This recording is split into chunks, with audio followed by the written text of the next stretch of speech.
사람 살다 보면 참 힘이 되는 사람이 있습니다. 만나면 힘이 되고 반대로 만나면 힘이 빠지는 사람이 있습니다.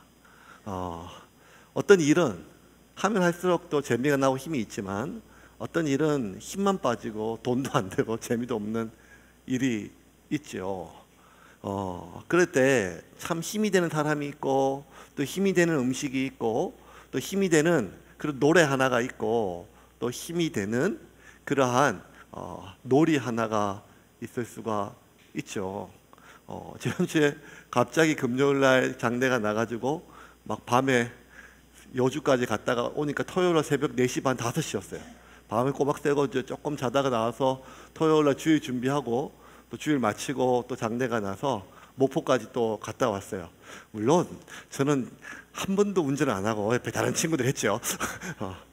근데 이렇게 금요일 갔다가 토요일 왔다가 또 주일 지내고 또 주일 밤에 바로 갔다가 또 토요일날 새벽에 월요일 새벽에 도착하고 몸이 천근만근이에요.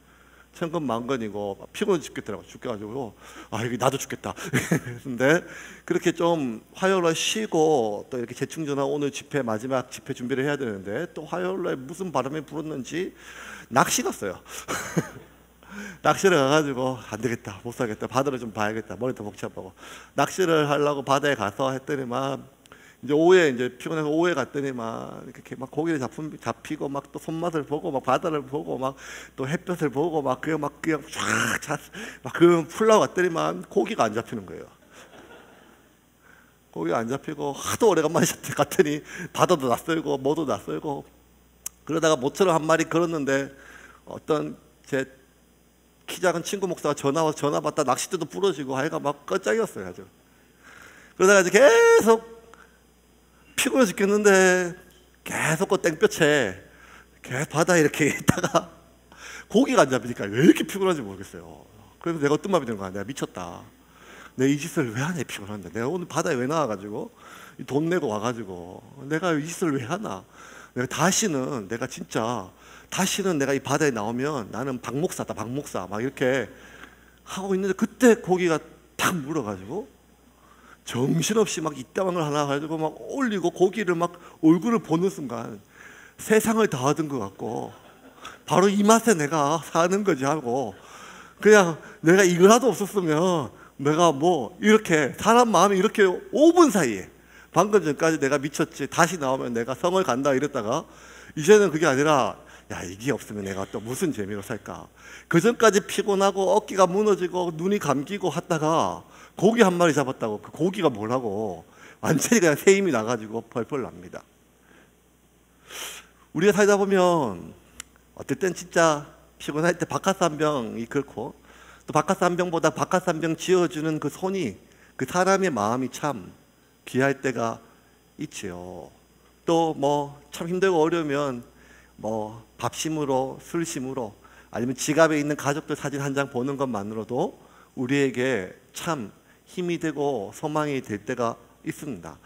그런데 여러분 정말 우리가 그리스도인으로서 세상을 살아갈 때 사람마다 나에게 힘이 되는 그런 음식, 사람, 돈, 친구, 교회 뭐 다 있겠지만 결국 오늘 저와 여러분이 이 마지막 집회 가운데 우리가 재건해야 될 영역들과 무너진 영역들과 모든 것들을 놓고 이제 기도할 제목들은 무엇인가 하면 단 한 가지 구절 다윗이 얘기했던 것처럼 나의 힘이 되신 여호와여 내가 여호와를 사랑하나이다.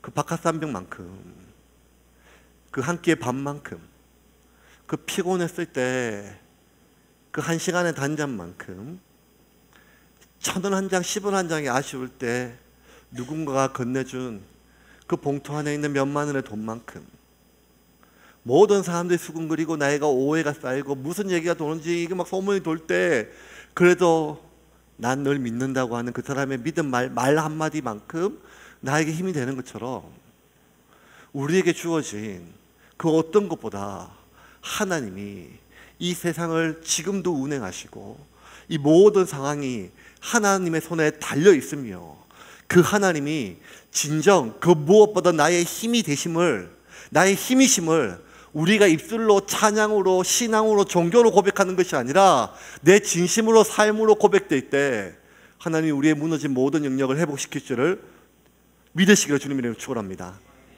오늘 그 하나님 만나시기를 바랍니다. 산발락과 도비야, 이 사람들이 계속 느헤미야의 성벽을 재건하는데 방해를 했어요.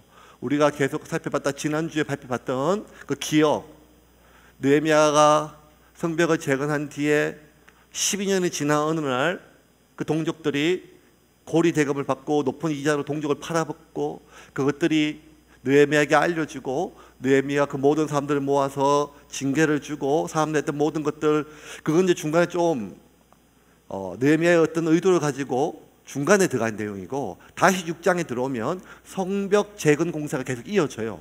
성벽은 아직 완공이 되지 않았습니다.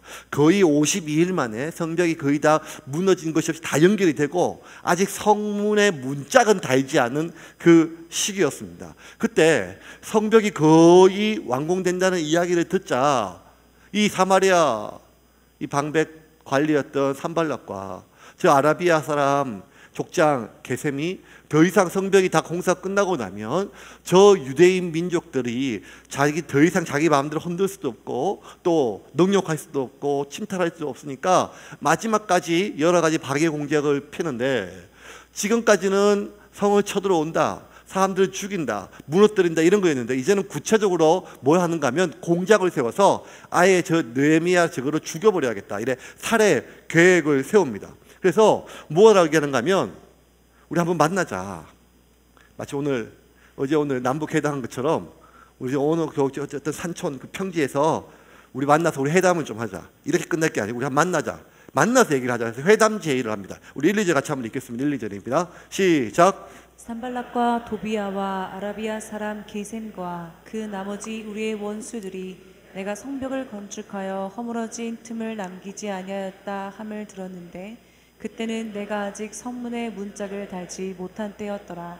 산발락과 게셈이 내게 사람을 보내어 이르기를, 오라, 우리가 오노 평지 한 촌에서 서로 만나자 하니 실상은 나를 해하고자 함이었더라. 나를 죽이기 위한 계획임을 다 한눈에 알겠어요. 그래도 계속 얘기를 해요. 만나자. 만나가지고 얘기를 하자. 그리고 우리 협상을 해가지고 우리 방해하지 않으니까 이 문제를 해결하고 언제까지 우리하고 이렇게 대치 상태로 있을 거냐. 만나서 대화로 풀자, 이야기를 하자.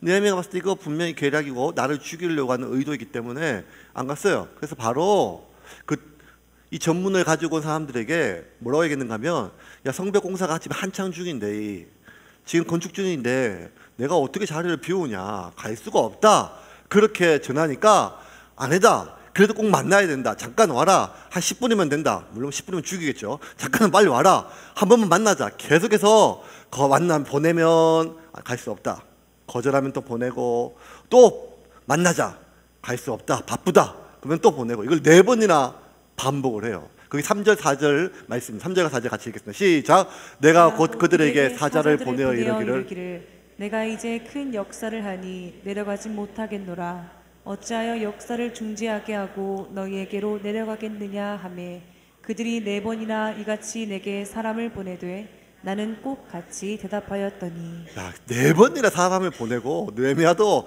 4번마다 그냥 뭐라 하면 꼭 같이 똑같은 대답을 못 간다, 공사 중이다, 대답을 했어요. 그랬더니만 이제 어떤 일이 벌어지는가 하면, 이 사람들이 이제는 서신을 보내는데 서신 내용이 만나자 이게 아니고, 야, 지금 이방 사람들이 뭐라고 수군게 되는 줄 아냐?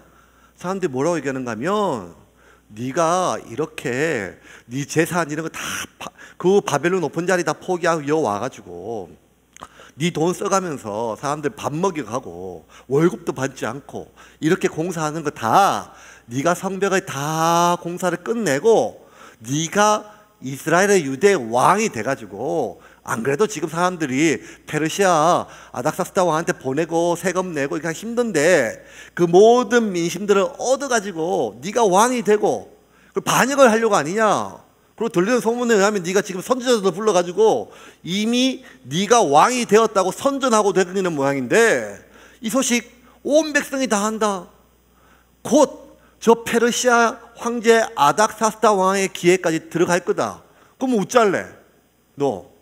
그러니까 한번 보자. 이 말을 하는 거예요. 우리 5절부터 7절 말씀입니다. 같이 읽겠습니다. 시작. 산발랏이 다섯 번째는 그 종자의 손에 봉하지 않은 편지를 들려 내게 보냈는데 그 글에 이르기를 이방 중에도 소문이 있고 가스무도 말하기를 너와 유다 사람들이 도망하려 하여 성벽을 건축한다 하나니 내가 그 말과 같이 왕이 되려 하는도다. 또 내가 선지자를 세워 예루살렘에서 너를 들어 선전하기를 유다에 왕이 있다 하게 하였으니 지금 이 말이 왕에게 들릴지라. 그런즉 너는 이제 오라 함께 의논하자 하였기로. 자, 이게 그런데 5절이 되게 재밌는 구절이에요. 5절 한번 볼까요? 5절 산발랏이 다섯 번째는 네 번까지 똑같이 보고 다섯 번째는 그 종자의 손에 똑같은 편지를 보냈는데 뭘 보낸가 하면 봉하지 않는 편지를 돌려서 보냈다는 거예요. 이 당시에 중요한 서신이나 아니면 외교 문서 같은 경우는 파피루스나 갈대 만든 아니면 양피지에 잘 써가지고 그걸 돌돌돌돌 말아가지고 실크로 만든 통이나 가방에 넣어서 그 위에다가 딴 사람들이 못 보게 아니면 그게 처음 뜯는 것처럼 봉인을 하게 됐어요. 그래서 점토 위에 도장을 찍든지 아니면 뭐 악교 같은 밀라 위에 가지고 반지에 딱 찍어가지고 뜯으면 표시가 나게. 그래서 이거는 두 가지 목적이 뭔가 하면 그 내용이 잘 보존되게 뜯어보지 못하게 하는 거, 두 번째는 남이 이거를 읽지 못하게 하기 위해서 그렇게 잘 전달되는 거예요. 그런데 다섯 번째 편지를 보낼 때는 종의 손에 봉하지 않는 편지를 보냈다는 거예요. 아예. 이거는 굉장히 이례적이고 이렇게 하는 경우가 없어요. 요 산발랏이 머리를 써가지고 뭔가 하면 지금 그 글에 이르기를 이방 중에 소문이 있고 가스무는 이제 아랍 사람 게셈을 이제 그 아랍식으로 부르면 가스무라 불러요. 말하기를 너와 유다 사람이 모반하래. 뭔가 하면 꼭 이 나쁜 인간들은 지가 하는 말을 야, 딴 사람이 얘기하던데 내가 들었는데 너 뭐 이게 뭐 전부 다 지가 하는 말이죠. 근데 딱 소문 해가지고 네가 지금 반역하려고 하고 쿠데타를 일으키고 네가 왕이 되고 그리고 네가 다 벌써 이미 선지자 모아가지고 왕이 됐다고 선전하고 이거 왕의 기회에 들어갈 건데 이거 의논하자 라고 얘기하면서 봉인하지 않은 걸 뭔가 하면 이거 벌써 남들이 다 뜯어봤다는 거예요. 이 내용이 벌써 다 뜯어봤다. 백성들이 다 알고 있다 지금. 두 번째는 요게 곧 왕의 기회까지 들리니까 너 빨리 만나자. 그렇지 않으면 너 지금 왕이 즉각적으로 저 황제가 조치를 취할 거다. 이 보통 일이 아니죠. 이렇게 어려움이 이게 보통 어려운 게 아닙니다. 그러니까 이걸 보고 이 얘기를 듣고 나서 느헤미야가 이렇게 반응합니다. 8절 같이 읽겠습니다. 시작. 내가 한 사람 보내어 그에게 이르기를 내가 말한 바 이런 일은 없는 일이요 내 마음에서 지어낸 것이라 하였나니. 자, 느헤미야의 대답은 너무 단호하고 명료해요. 간단해요. 뭔 말인가 하면 나 그런 적 없다. 그거 다 네가 지어낸 말이다. 끝. 싸움이 안 되죠. 뭐 이렇게 반응이 없으니까. 느헤미야 보통 이렇게 하기 쉽지 않거든요.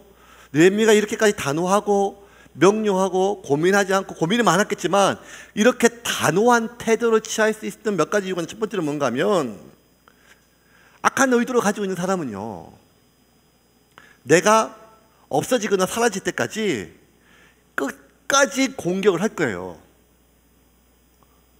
그래서 아무리 해명하거나 설명하는 것은 의미가 없어요. 그 사람이 그 공격을 멈출 때 언제 가면 그 공격이 효과가 없을 때 그 소문, 이야기, 헐뜯는 거, 공격, 모든 것들은 의도를 가지고 하는 모든 것들은요 해명의 의미가 없어요. 설명의 의미가 없어요. 언제 멈추는가 하면 그게 더 이상 효과가 없을 때. 근데 느헤미야가 더 이상 해명하지 않았어요. 설명하지 않았어요. 단호하게 그냥 그거 다 네가 지어낸 말이다. 나 그런 적 없다. 끝이 났어요. 그리고 너무 지금 말도 안 되는 이렇게 모함을 받고 느헤미야가 분노하지 않아요. 굉장히 차분해요. 이성적으로 돼요. 야, 내가 무슨 모반한다고 왕이 된다고? 지금 내가 와가지고 그 모든 좋은 자리, 야, 저 대제국 페르시아에 내가 왕의 총애받는 위치였는데 그까지 변방에 이 예루살렘 성 하나 내가 차지하려고 그걸 놓고 왔겠냐? 그런 말도 안 되고 내가 지금 고국에 자나깨나 늘 고국만 걱정하다가 고국 살리러 왔는데 어떻게 나를 이렇게 대접할 수 있냐, 너무 억울해 발팍 떼고 이렇게 하지도 않았어요. 그냥 느헤미야가 취한 그는 거짓말에 대해서는 더 이상 의미를 부여하지 않았어요. 이게 되게 중요해요, 여러분. 사실이 아닌 말, 거짓인 것, 의도로 가진 것들은 그것에 의미를 부여하면 부여할수록 점점 커져요. 힘을 가져요. 우리 안에 두려움이라고 하는 감정이 있는데, 이 두려움은요, 내가 무언가를 두려워할수록 점점 힘을 얻어요. 제가 11시나 12시쯤 가거든요. 11시가 12시쯤 가는데 11시, 12시쯤 나와가지고 이제 방에 한번 쭉 교회 보고 돌아보고 불 끄고 나오는데 가끔씩 내가 문을 다 닫았는데 저 중간문이 스르르 열려요. 중간문이 아무도 없는데, 그래서 내가 저게 왜 열리지? 바람이 부나 하면 되는데 갑자기 순간적으로 뭐가 있냐? 방금 내가 봤는데 그냥 가서 확인하면 되거든요. 가서 불 켜고 뭐가 있나 하고 확인하고 문 닫으면 되고 바람 불면 되는데 한 2, 3초 동안 잠깐 정적이 흘러요. 이렇게 가까 하다가 그냥 내일 밝을 때 오자 이렇게 하다가 내일 밝을 때 오자 하게 목사로서 너무 가오가 상하고 귀신이 한판 붙고 다다니면 쫓아내야 되는데 잠깐 2, 3초 동안 굉장히 그냥 내일 밝을 때 오자. 아이씨, 주 목사님 오라 할까? 근데 그때 저게 왜 열리지? 저게 갑자기 왜 열렸지? 이러면 그 순간 뭐 하면 머리가 쭈뼛쭈뼛해요. 그걸 소름이 확 돋는 게 그래요. 그러면 그때 어떻게 마음을 먹는가 하면, 그래, 사탄이면 붙어보자, 뭐 이거 죽여버리지 하고 하는 게 아니라 저 끝에서부터 불을 다 켜고 들어와. 안팎에 하나 이렇게 바로 확인한 게 아니라 다 불을 다 켜고 잠깐 착착착착 요 끝에까지 와서 다 보고 없네 하고 문 딱 받고, 그래서 불 다 켠 상태에서 큰 소리 쳐요. 아이 뭐 아무것도 아니네 이거 하면서 혼자 창피해가지고, 그러고 불을 다 끄고 복도불을 끄고 엘리베이터를 누르면 되는데 복도불을 다 끄고 깜깜한데 엘리베이터가 올 때까지 시간이 걸리잖아요. 거기 또 약간, 그래서 엘리베이터를 다 눌러놓고 엘리베이터 문이 열리면 쫓아가서 불을 끄고 확 도망갈 때가 있어요. 맨날 그렇다는 게 아니라 아주 가끔 아주. 저도 목사인데 아무것도 아닌데 두려움이라고 하는 감정은 우리가 의미를 부여하면 힘을 얻어요. 그리고 그것이 진짜 우리 안에 어떤 영적 존재든지 아니면 감정의 문제든지 간에 두려움이라고 하는 것은 내가 의미를 부여하면 부여할수록, 붙잡으면 붙잡을수록, 그것을 생각하면 생각할수록 그것이 힘이 커지고 나를 압도하는 신비한 능력이 있어요.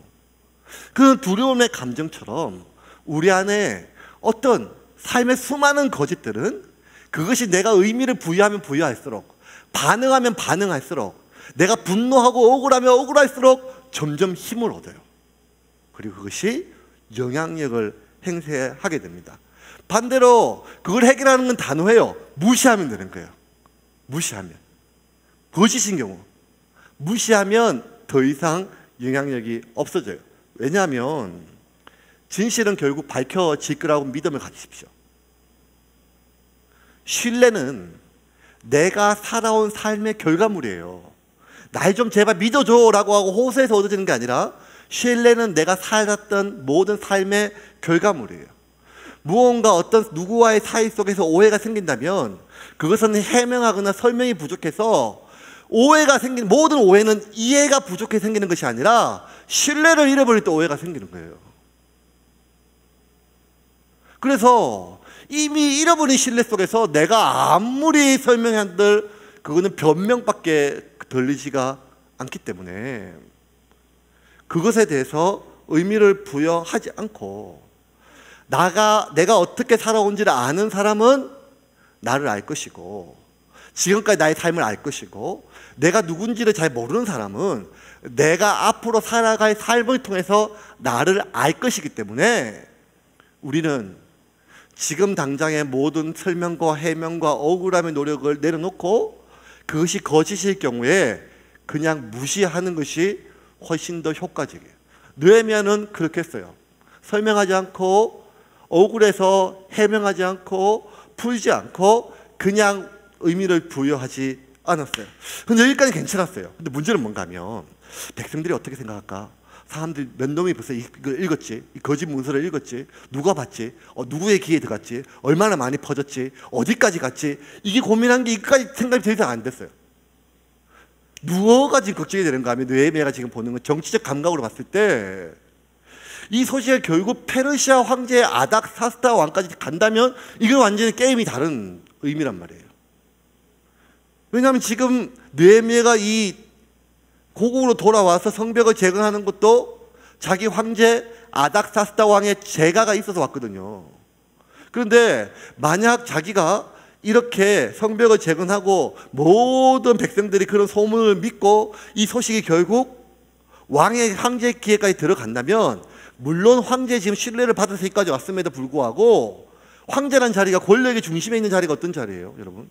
왕이란 것이요, 음식도 마음대로 못 먹잖아요. 기미삼국이 모아서 먹어보고 비녀로 찍어보고 은수저로 먹어보고 간을 보고 독이 없는지를 확인해야 물 한 잔을 먹어도 밥 한 숟가락을 떠도 이 밥에 이 물에 뭐가 들어있는지를 의심을 해야 되는 게 왕의 자리거든요.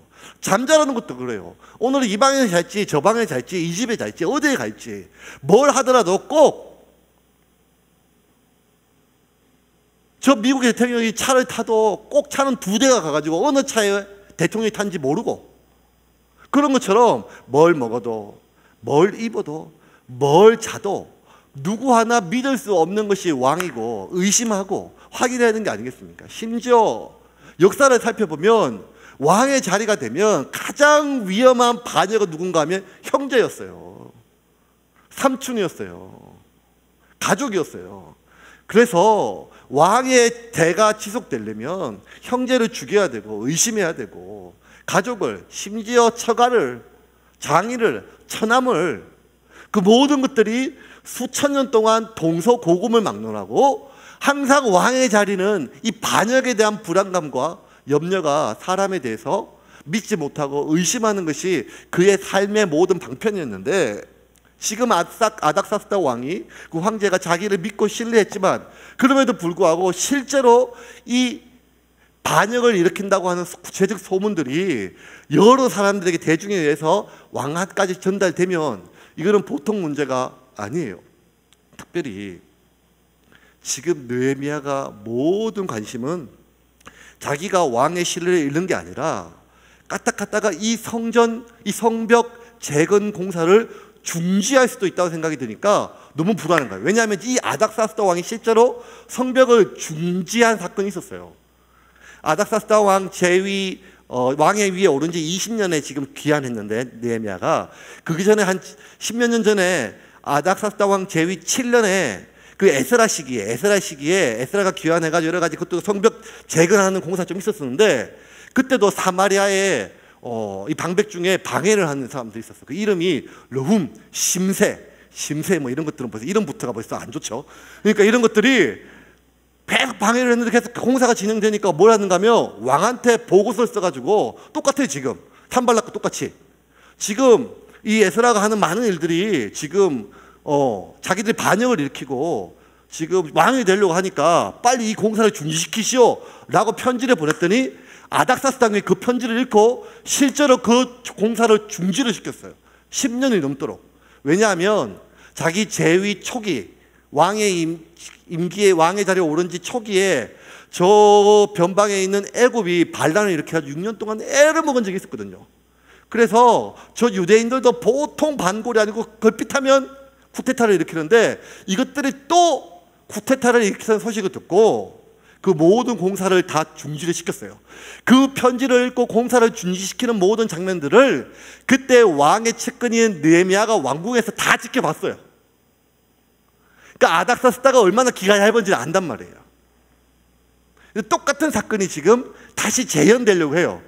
사마리아 사람 산발락과 아라비아 방백 게셈이 가스무가 동일하게 그러한 어떤 보고서에 써서 올리고 그런 사람들의 여러 가지 증언이 있을 경우 이 공사가 중지될지도 모른다고 하는 그러한 생각이 느헤미야에게 굉장히 있었죠. 우리 4장 11절부터 16절까지 좀 긴 구절이지만 우리 현대의 성경 버전으로 같이 한번 읽겠습니다. 시작. 그리고 그 고소장의 내용은 다음과 같다. 자, 이게 뭔가 하면 그 에스라 시기에 르훔과 심세가 아닥사스다 왕한테 보냈던 고소장, 그 내용의 거짓 편지의 내용이에요. 같이 읽겠습니다. 시작. 아르타크셀크세스 황제 폐하께 유프라테스 강 서쪽 지방에 사는 폐하의 종들이 문안을 드립니다.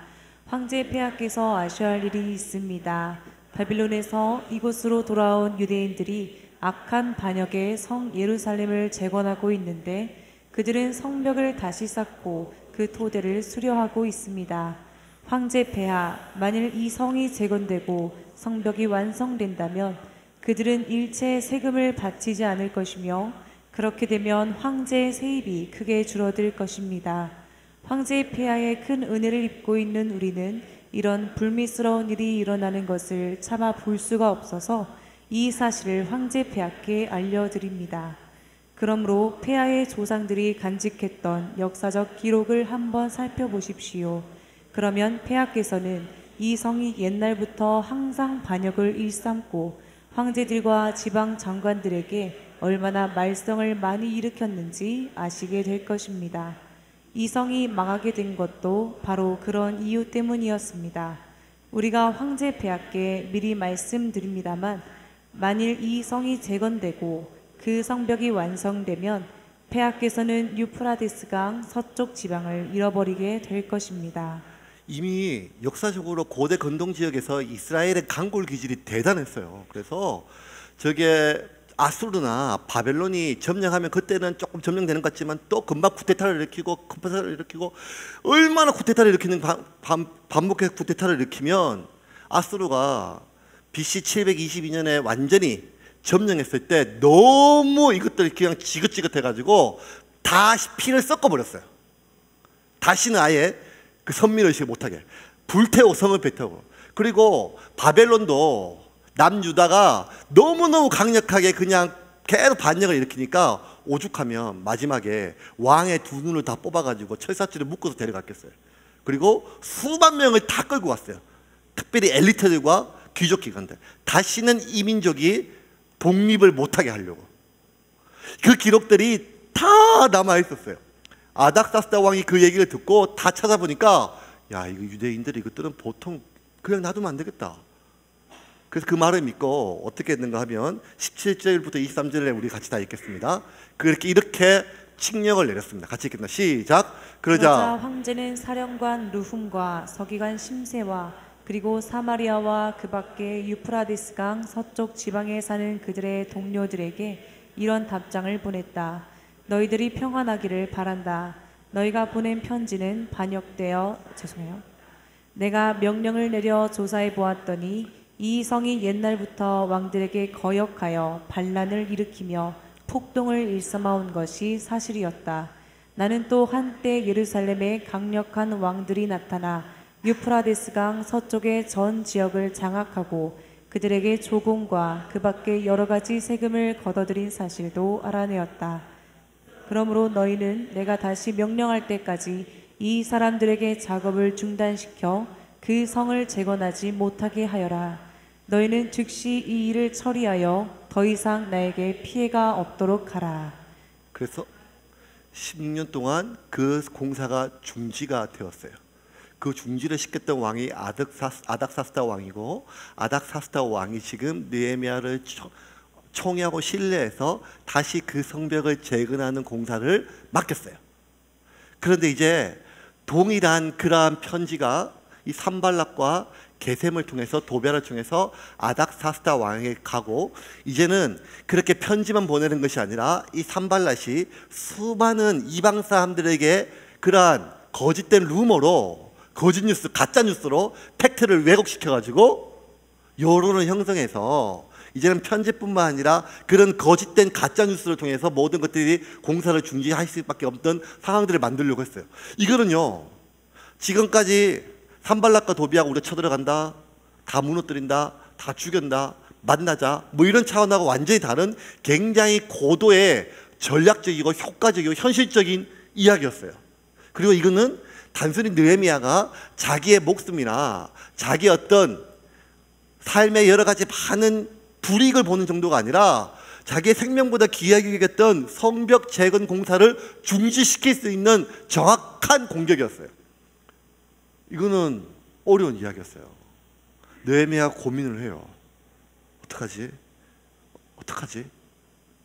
그 고민하고 이때 느헤미야가 택할 수 있는 방법은 세 가지. 첫 번째 뭔가 하면, 그래, 저것들이 왕한테 보내는 편지를 막을 수는 없으니까 이방 사람이나 예루살렘 속에 지금 페르시아 황제 아닥사스다한테 보고서가 있을 건데, 보고서를 올리는 그런 국정원 직원 같은 사람들이 있을 건데, 백성들에게 내가 다 해명을 하자. 나는 왕이 될 욕심이 없다. 나는 그냥 성벽만 재건할 거다. 난 다시 돌아갈 것이다. 사람들에게 정확하게 여론을 바로 잡아야겠다 라고 마음먹을 수 있을 거예요. 아니면 두 번째, 자기가 먼저 선제적으로 아닥사스다 왕한테 편지를 보내는 거예요. 지금 상황이 이렇습니다. 산발락과 도비아가 이런 계략을 꾸미니까 왕은 제가 누군지를 아시지 않습니까? 저 아시지 않습니까? 저를 믿고 끝까지 흔들리지 말고 성벽이 끝날 때까지 저를 믿어 주십시오. 먼저 보낼 거예요. 아니면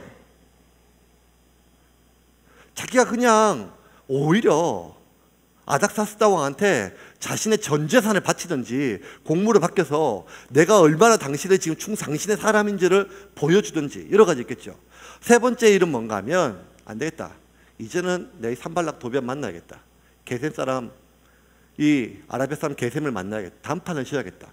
그래서 결국 이것들은 나를 방해할 거지만 공사가 끝날 때까지라도 시간을 좀 벌어야겠다. 뭐 이런 계산이 충분히 서거든요.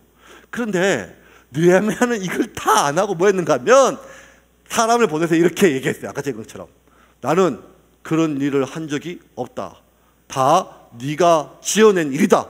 그리고 뭐 한가 하면 자기가 당면한 일을 했어요. 공사를 계속 진행을 했어요. 그러면 느헤미야가 이 사람 참 대단하다. 용기가 있고 배포가 있다. 그런데 제가 이 구절을 읽었을 때 느헤미야가 얼마나 다리가 후들후들 걸렸는지를 이해를 했어요. 그렇게 8절을 보내고 나서 9절에 이렇게, 9절 우리 메시지 성경 버전 한번 볼까요? 같이 읽겠습니다. 시작. 그들은 우리를 위협하여 성전 건축을 그만두게 하려고 했다. 저들은 포기할 것이며 절대 공사를 끝마치지 못할 것이다. 이것이 그들의 생각이었다. 나는 기도했다. 하나님, 제게 힘을 주십시오. 저는 마지막 구절에 느헤미야의 우리와 동일한 성경을 가지고 동일한 염려와 동일한 걱정이 있지만 여전히 자기가 당면한 일을 당면하고 해야 될 바를 굳건히 서고 있음에도 불구하고 그 속에 페르시아 황제의 마음도 알고 모든 정치의 논리도 알고 나라 국제 역할도 알며 권력에 있는 여러 가지 취약함과 여러 가지 모든 상황을 다 알고 있기에 지금 이 상황이 얼마나 불안하고 공사가 중단될 수 있고 자기 목숨이 날아갈 수 있는 상황인데도 불구하고 자기는 이 거짓과 악에 대해서 타협하지 않고 자기의 길을 가지만 하나님 앞에 기도한 거예요. 하나님, 제게 힘을 주십시오. 제게 힘을 주십시오. 제게 힘을 주십시오.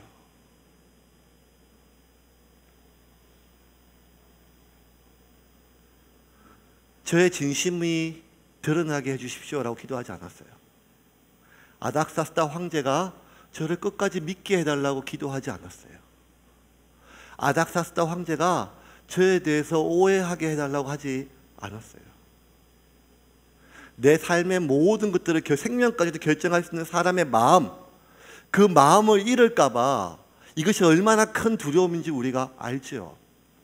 지금 나의 삶은, 이 직장에서의 삶은 저 사장의 마음에 달려있고 집은, 이 모든 사업은 이분 계약을 하는 저 바이한테 달려있으며 지금 나 하는 많은 것들은 내 삶의 많은 것들을 결정할 수 있는 저 사람한테 달려있을 때 그 사람의 마음을 잃을까봐 우리가 정말 불안하고 염려하는 거 어쩌면 당연한 거 아닙니까? 제가 홍 목사님하고 되게 친한데 홍 목사님하고 완전히 관계가 틀어질 뻔한 한 번 중요한 사건이 하나 생겼어요. 그게 뭐였는가 하면 제가 이제 청년부 수련회, 겨울 수련회 하는데 수련회 때 이제 주목사님을 찬양 인도자로 모시고 갔어요. 근데 그때는 주목사님이 이상하게 주목사님 아꼈어요. 아껴가지고 청년부 예배 때 찬양 인도 시켰지만 제가 수련회 때 데려가는 거 되게 싫어하셨어요. 왜 피곤한데 데려가냐고. 아니 그 수련회니까 데려가죠. 제가 키다 치지는 없잖아요. 그러니까 그래도 딴 사람 많은데 왜 데려가냐고. 그래서 막 그래가지고 했는데 그 한번 몇 번은 그냥 갔는데 다음엔 데려가지 마 그랬는데 또 제가 항상 모셔갔거든요. 제가 가는 곳은 제가 항상 모셔옵니다. 여러분 제가 모시고 살아요. 여러분 이상하게 생각하는데 제가 모시고 산다니까요. 지금도 어디 딴 데 갈까봐 지금 딴 데로 도망갈까봐 지금 도망 못 가게 팔도 부러뜨렸는데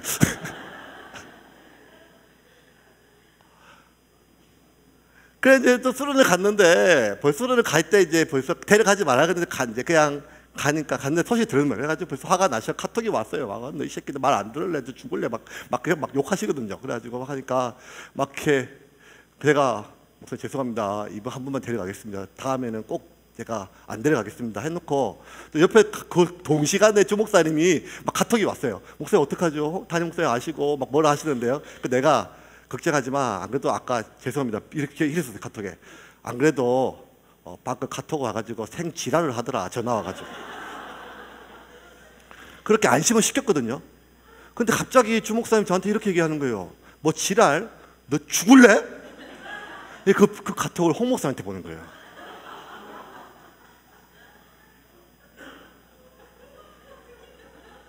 그 카톡을 홍 목사한테 보낸 거예요. 홍 목사님이 어디 서울 집회 가다가 비행기 타다가 공항에서 너 내가 내려간다. 기다려. 너 지랄. 너 막 그때 제가 이제 그 저녁 집회 설교하기 직전이거든요. 하늘이 노랗고 빨갛고 하늘이 없어졌어요. 없어지고 음악들. 이 카톡이 이렇게 위험해. 여러분 조심하세요. 그래서 뭐가 제가 기껏 제가 변명한다는 게 그때는 이제 그냥 급하니까 형님 제 마음 본심 아니잖아요. 그리고 제가 뭐라 생각하면 맨날 이러지는 않아요. 이렇게 이게 변명이라고. 맨날 이러지는 않아요.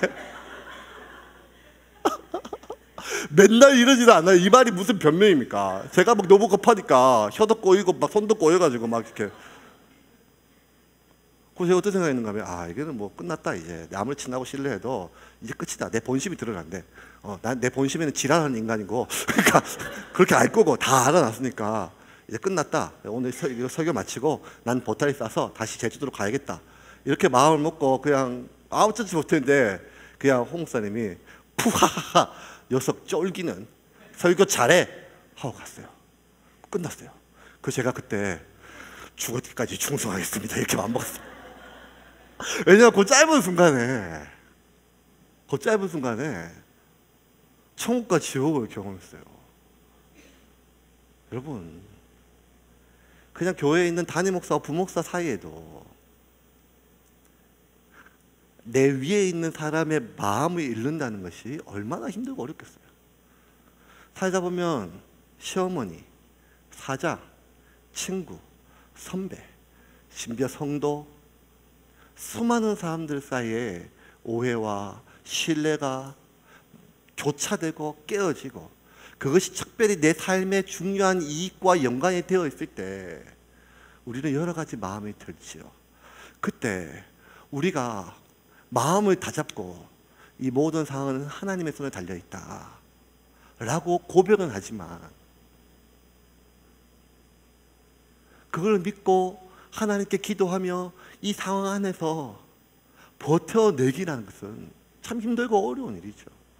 추석 명절이 되면 우리가 감사의 인사도 하지만 어떨 때 꼭 인사를 닦아야 될 때가 있지 않습니까?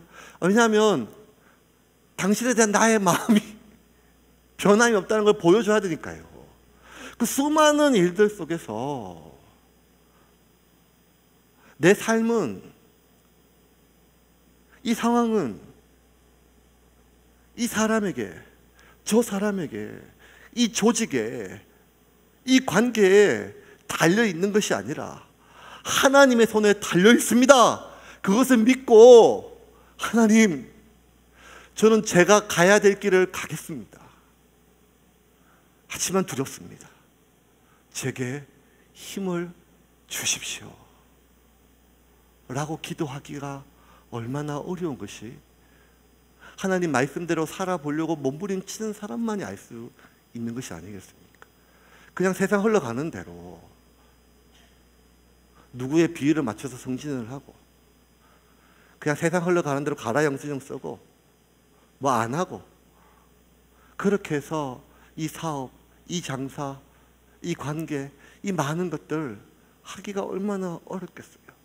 저는 이 마음이 하다못해 교회를 시작하고 목회를 하는 데도 있어서 어떤 일을 결정하고 선택하고 할 때 하나님이 뭘 원하시는가 보다 사람의 마음을 잃을까 봐 이 사람의 마음도 맞춰야 되고 저 사람들의 마음도 맞춰야 되고, 교인이 100명 늘어나면 100명의 하나님이 생기고 500명이 늘어가면 500명의 하나님이 생기는 것처럼 느껴질 때가 한두 번이 아닌데, 내 생명을 앗아갈 수 있는 그 왕 앞에서도, 그 위협 앞에서도 나의 충성을 확인시켜 주거나 먼저 마음을 드러내는 것이 아니라 나는 내가 당면할 길을 가고, 하지만 하나님 내게 힘을 주십시오. 그것은 이 문제를 해결하려는 것이 아니라 이 모든 상황이 하나님의 손에 달려있다는 걸 내가 믿지만, 믿으려고 발버둥 치지만, 그럼에도 불구하고 불안하고 걱정이 되고 염려가 되지만 나는 말씀대로 이 길을 가보려고 합니다. 그러니 나에게 믿음을 주십시오. 라고 하는 간절한 고백이 아니겠습니까?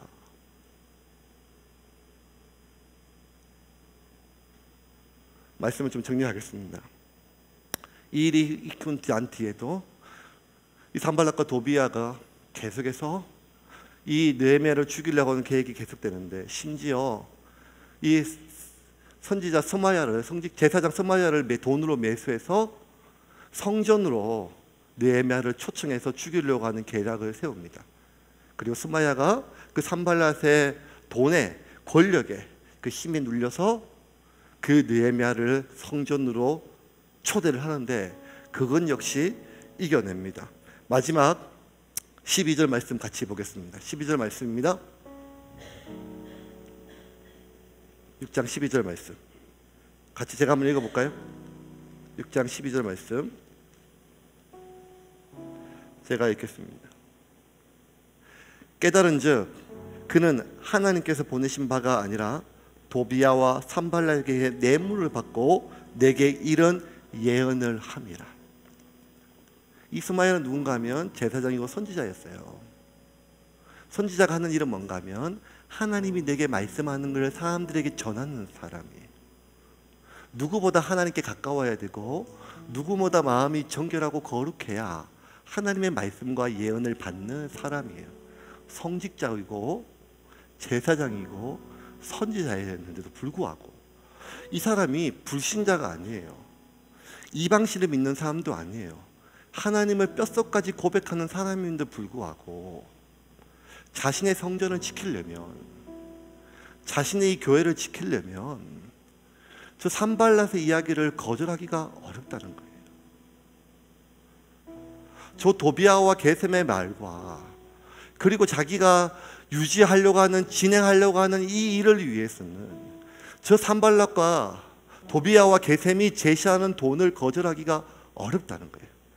하나님을 안 믿어서도 아니고 하나님을 부인해서도 아니고, 그의 마음속에는 하나님만으로 안 되고 저 산발랏이 주는 돈과 그 산발랏에 주는 그 힘이 내게 거절하기 어렵다는 거예요.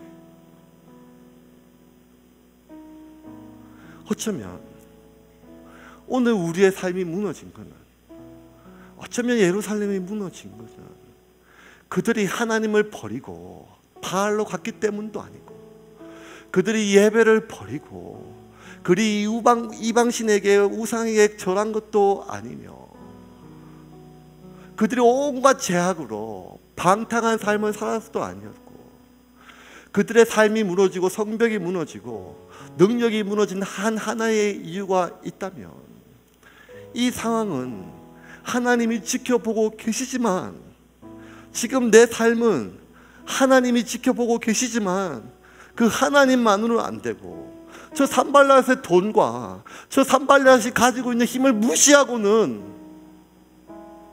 내가 살아갈 수 없다고 하는 내 안의 염려 때문에 생긴 것이 아니겠습니까? 어쩌면 느헤미야가 오늘 2500년이 지난 우리에게 이 말씀을 주는 정말 느헤미야가 세워야 될 성벽은, 느헤미야가 이렇게 목숨을 걸고 세운 성벽은 이미 다 무너지고 2500년 전에 없어졌지만, 그럼에도 불구하고 이 말씀을 통해서 우리에게 세우라고 말하는 것은 무엇인가 하면 하나님의 하나님 되십니다. 이 상황을 하나님이 지금 움직이고 계신다고 하는 믿음입니다.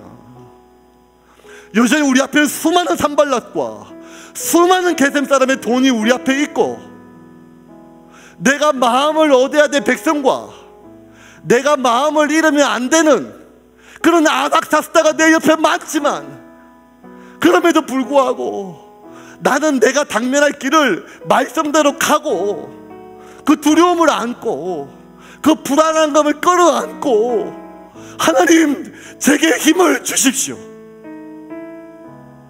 제가 하나님의 뜻을 행하고 하나님의 뜻대로 살아갈 힘을 주십시오 라고 기도하는 그 기도가 우리 가운데 회복되어야 되지 않겠습니까? 우리가 말로만 한국교회를 위해서 기도하고 말로만 거룩을 위해 기도하고 성직자에 기도하는 게 아니잖아요. 알잖아요.